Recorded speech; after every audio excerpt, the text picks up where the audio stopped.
आप कैसी हैं मलहून खातून? ठीक हूँ आयशा खातून, ठीक हूँ। अस्सलाम वालेकुम। वालेकुम अस्सलाम। वालेकुम अस्सलाम।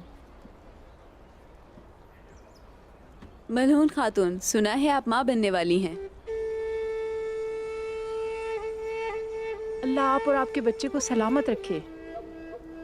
अगर आप हमें इजाज़त दें तो आपके लिए कुछ तहाइफ है हमारे पास। अस्तगफिरुल्लाह ख़वातीन, आप बिल्कुल दे सकती हैं।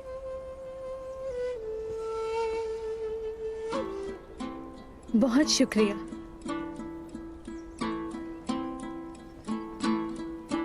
आइए बैठे, शरबत पीते हैं और बातें करते हैं। जोया, हमारे मेहमानों के लिए शरबत लेकर आओ।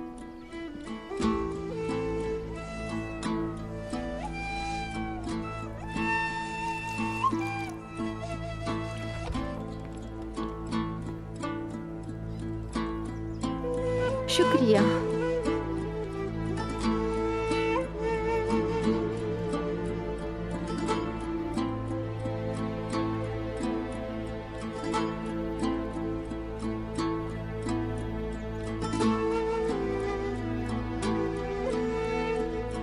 माशाल्लाह।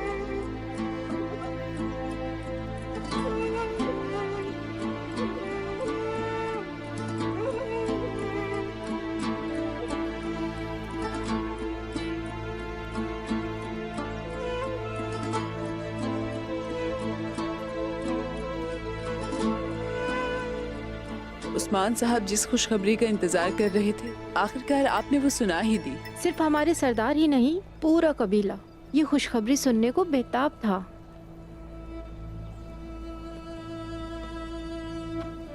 ख़वातीन, आप सबको सोचना चाहिए कि किसके बारे में और क्या बात कर रहे हैं।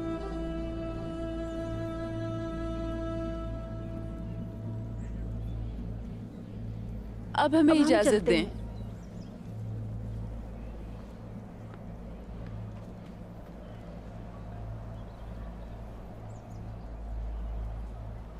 अगर इजाजत हो तुम्हारी, बात करनी है मुझे तुमसे। मुझे कुछ काम करने हैं, इजाजत चाहती हूँ। जोया, अलाजा, आओ मेरी मदद करो।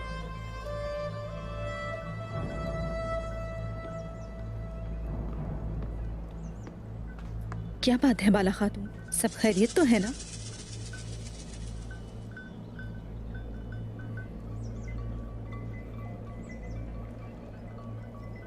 जोया,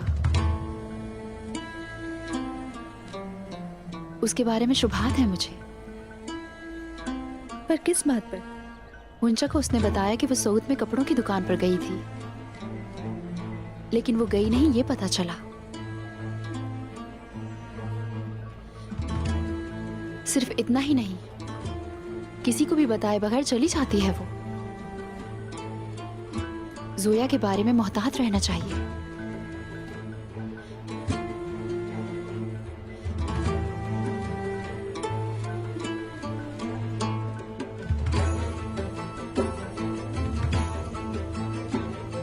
क्या उस्मान साहब की खातून के पास कोई और काम नहीं है मेरी बेचारी खिदमतगार की जासूसी करने के बजाय?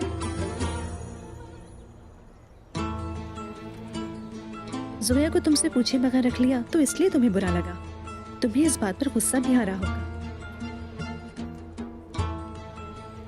लेकिन फिक्र करने की जरूरत नहीं, मैं देख लूंगी। यही बात थी, आगे तुम्हारी मर्जी, जो चाहे करो।